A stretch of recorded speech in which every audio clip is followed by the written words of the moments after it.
करना है वो जानती है। चलिए, लेकिन यहाँ जिस तरह से नीतीश कुमार ने खेला किया है उसी तरह से वहां की जनता उनके साथ खेला करने के लिए तैयार है। ये बड़ी सनसनीखेज खबर है। खबर पर बात करेंगे।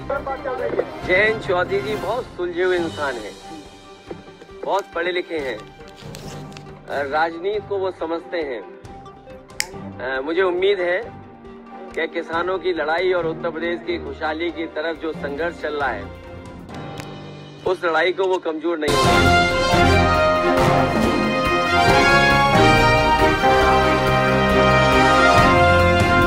दोस्तों नमस्कार। आज अचानक से खबर आने लगी कि जयंत चौधरी इंडिया का साथ छोड़ देना चाहते हैं, यानी INDIA गठबंधन का साथ छोड़ देना चाहते हैं।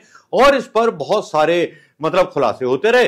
अखिलेश यादव कहते रहे कि भाई ये झूठी बात है, लेकिन दूसरी खबर यूनिफॉर्म सिविल कोड की आई, तीसरी खबर प्रधानमंत्री मोदी को उस भाषण की आई जिसमें फिर नेहरू नेहरू कर करके अपने कपड़े फाड़ रहे थे, और चौथी खबर जो है वो इतनी इंपॉर्टेंट है कि मैं बता नहीं सकता, क्योंकि अब बिहार में खेला होने वाला है।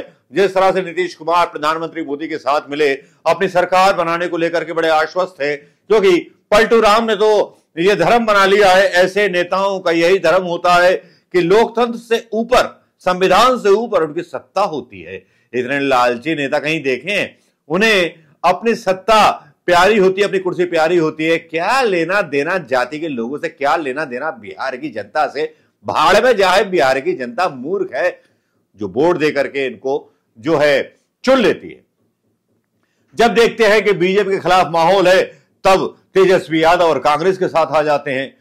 जब देखते हैं कि अब राम मंदिर का मामला आ गया, प्रधानमंत्री मोदी जीत जाएंगे, तो मोदी की शरण में चले जाते हैं। ऐसे पलटू राम, ऐसे खिसकू नेताओं को तो चौराहे पे पब्लिक को लाकर के सम्मानित करना चाहिए। बिहार की पब्लिक को, बड़ी समझदार पब्लिक है, कैसे सम्मानित करना है वो जानती है। चलिए, लेकिन यहां जिस तरह से नीतीश कुमार ने खेला किया है उसी तरह से वहां की जनता उनके साथ खेला करने के लिए तैयार है। ये बड़ी सनसनीखेज खबर है।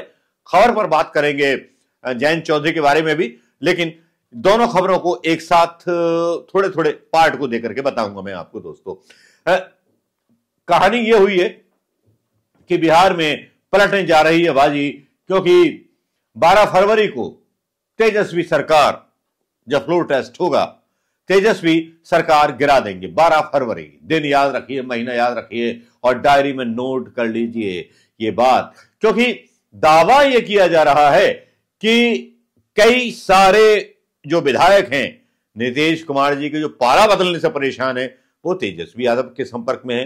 कांग्रेस ने अपने विधायकों को सिक्योर करके हैदराबाद भेज दिया है। जी हां, 15 विधायकों को। और यहां बाजी पलटने वाले जीतन राम मांझी। जीतन राम मांझी क्या वाकई बाजी पलटेंगे? क्या जीतन राम मांझी क्या एक बार फिर एक ऐसे नेता के तौर पर उभरेंगे जिन्होंने बिहार की इज्जत रख ली हो पलटू राम से? पलटू राम से तो बेहतर ही है। जीतन राम मांझी आदिवासी नेता हैं। जब देखो बीजेपी इनकी बेइज्जती करती रहती है जीतन राम मांझी की, और इतनी बेइज्जती करती है एक ही मंत्रालय थमा देती है इनको कि भैया अनुसूचित जनजाति का मंत्रालय संभालो। तो भैया पारा चढ़ गया जीतन राम मांझी का। खबर आई, जीतन राम मांझी बोले कि हमारे 4 विधायक हैं और हमारा पेट नहीं भरता, हम कई और मंत्रालय संभाल सकते हैं, गृह मंत्रालय संभाल सकते हैं, रेत खनन मंत्रालय संभाल सकते हैं, PWD मंत्रालय संभाल सकते हैं, और मैं तो मुख्यमंत्री रहा हूं, मेरी इतनी बेइज्जती बीजेपी में हो रही है। ऐसा उन्होंने ऑफ रिकॉर्ड कहा है लोगों से, और गुस्सा है। लेकिन हालांकि ABP न्यूज वगैरह और जो सारे लोग हैं वो ये खबरें चला रहे हैं जीतन राम मांझी पर कि वो फ्लोर टेस्ट में साथ देंगे जो है बीजेपी का, है ना, बीजेपी और नीतीश कुमार का। लेकिन क्या वाकई में साथ देंगे? जीतन राम मांझी कहते हैं यदि मुझे कोई मंत्रालय मिल जाए तो और काम हो सकते हैं। मांझी कहते हैं हमेशा मैं एक ही विभाग देखता हूं, ये अच्छा नहीं लगता है। मांझी ने फ्लोर टेस्ट को लेकर अपनी रणनीति साफ कर दी और मीडिया ने उस पर मोहर लगा दी कि मांझी जो हैं एनडीए समर्थन में अपना जो है फ्लोर टेस्ट साबित करेंगे, नीतीश कुमार मुख्यमंत्री बने रहेंगे। अब समझ में ये नहीं आता कि प्रधानमंत्री मोदी जी की बैड लिस्ट में वहां के भारतीय जनता पार्टी के नेता सुशील मोदी है ना, या सुशील कुमार हैं या कुछ हैं, वो हैं या क्या है। और नीतीश से उनको कोई परेशानी नहीं है। नीतीश कभी भी बीजेपी छोड़ करके तेजस्वी यादव के साथ चले जाएं, कभी भी तेजस्वी को छोड़ करके बीजेपी के साथ जाकर के सरकार बना ले। भाई कमाल का पलटू है यार नीतीश कुमार। लेकिन यहां जो है चर्चाएं बहुत जोरों पर है। बिहार के बच्चे बच्चे की जुबान पर है ये कहानी कि अब नीतीश कुमार को जवाब देने और बीजेपी को जवाब देने तेजस्वी यादव उसी तरह की फील्डिंग सजा रहे हैं जिस तरह की फील्डिंग प्रधानमंत्री मोदी अक्सर सजाया करते हैं। जैसे कि चुनाव आयोग के थ्रू इन्होंने, कल ही की तो बात है कि शरद पवार की जो पार्टी थी उसको खत्म कर दिया, अजीत पवार के नाम कर दिया चुनाव चिन्ह और शरद पवार की नई पार्टी को नाम दे दिया शरद चंद्र पवार, नया गुट होगा, नया बेचारे को सिंबल दे दिया। उद्धव ठाकरे के साथ भी यही किया चुनाव आयोग के थ्रू।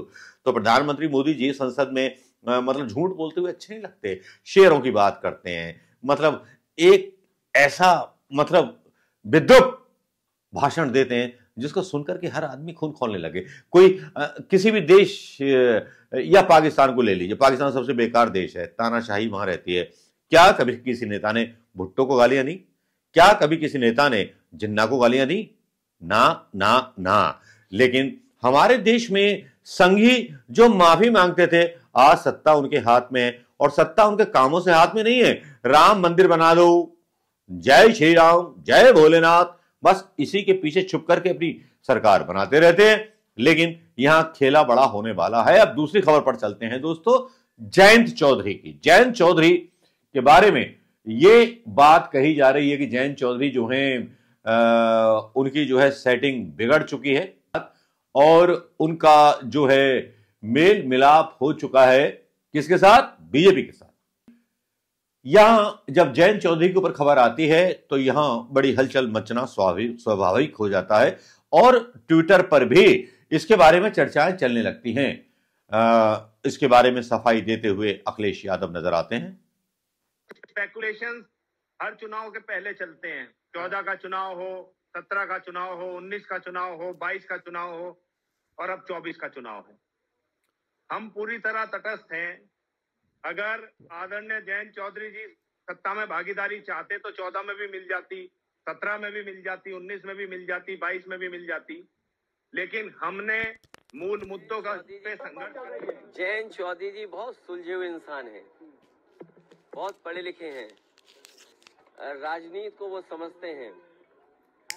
मुझे उम्मीद है कि किसानों की लड़ाई और उत्तर प्रदेश की खुशहाली की तरफ जो संघर्ष चल रहा है उस लड़ाई को वो कमजोर नहीं होने देंगे। ज्यादा बोलते हैं कि जयंत चौधरी पढ़े लिखे आदमी है, वो ऐसा नहीं करेंगे। लेकिन जो मीडिया खबरें छापता है, खबरें दिखाता है जयंत चौधरी के बारे में, वो बड़ी ऐसी होती हैं जो भ्रम पैदा कर देती हैं। जयंत चौधरी के बारे में कहा जाता है कि जयंत चौधरी ने कहा है कि उनका मन अब बदल गया है और कार्यक्रम इंडिया गठबंधन से जुड़े हुए सारे कार्यक्रम उन्होंने रद्द कर दिए हैं जयंत चौधरी ने। ये 7 घंटे पहले की ही खबर है। एबीपी न्यूज के हवाले से खबर है कि एनडी के साथ जाने की अटकलें तेज हो गई हैं। राष्ट्रीय लोकदल के नेता जयंत चौधरी के संदर्भ में दावा किया जा रहा है कि यह आगामी लोकसभा चुनाव से पहले उत्तर प्रदेश में समाजवादी पार्टी और भारतीय राष्ट्रीय विकासात्मक समावेशी गठबंधन का साथ छोड़ सकते हैं। दावा है कि जयंत भारतीय जनता पार्टी नीत राष्ट्रीय जनतांत्रिक गठबंधन में शामिल हो सकते हैं। हालांकि अभी तक दोनों ओर से कोई आधिकारिक टिप्पणी या प्रतिक्रिया नहीं आई।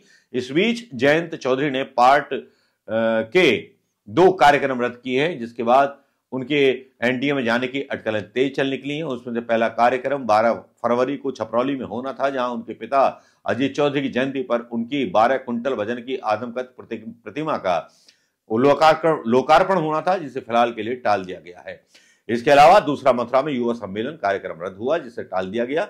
उधर यादव परिवार उनको मनाने में जुटा है, एबीपी न्यूज के लोग कह रहे हैं। शिवराज जो शिवपाल यादव हैं, उनका भी बयान आया कि ये भाजपा के द्वारा फैलाई गई रूमर है, मीडिया के द्वारा फैलाई गई रूमर है, जयंत चौधरी हमसे अलग नहीं जा सकते।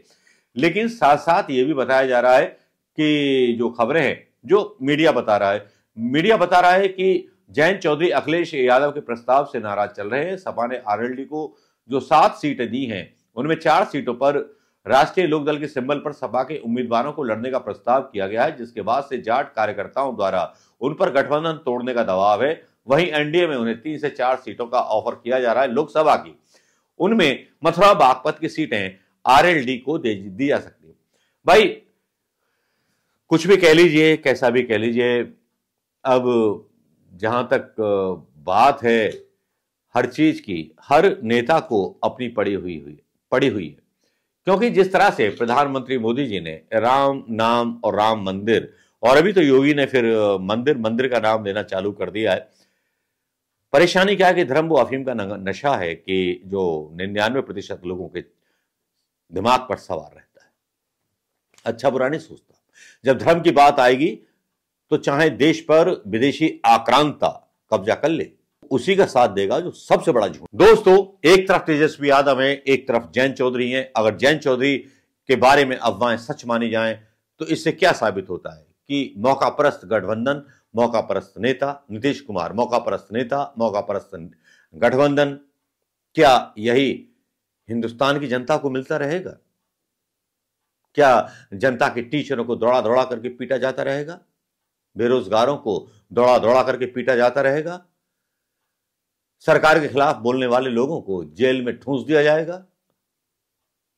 मोदी जी जितने स्वच्छ संसद में बोलते हुए नजर आते हैं, राज्यसभा में नजर आते हैं, नेहरू के खिलाफ विश्वमवन करते हुए नजर आते हैं, क्या वाकई में इतने स्वच्छ हैं? क्या अदानी से कोई इनका संबंध नहीं है?